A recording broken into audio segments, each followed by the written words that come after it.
ایک مرتبہ بادشاہ روم کا بھیجا ہوا ایک اجمی کافر مدینہ منورہ آیا اور لوگوں سے سیدنا فاروق اعظم کے بارے میں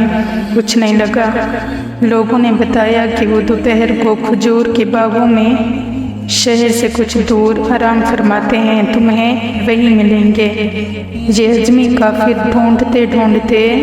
آپ رضی اللہ تعالیٰ عنہ کے پاس پہنچ گیا اور دیکھا کہ آپ اپنا چمڑے کا درہ اپنے سر کے نیچے رکھ کر زمین پر گہری نیند سو رہے ہیں۔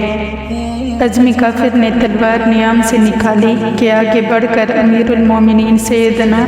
عمر فاروق اعظم کو قتل کر کے بھاگ جائے گا،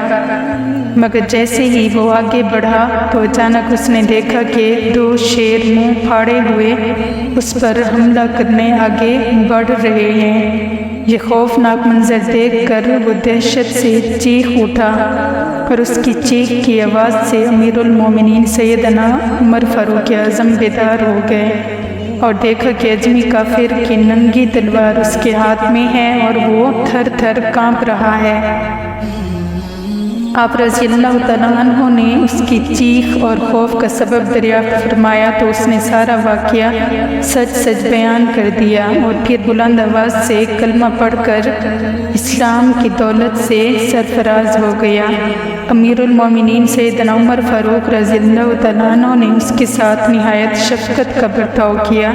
اور اس کا قصور معاف کر دیا۔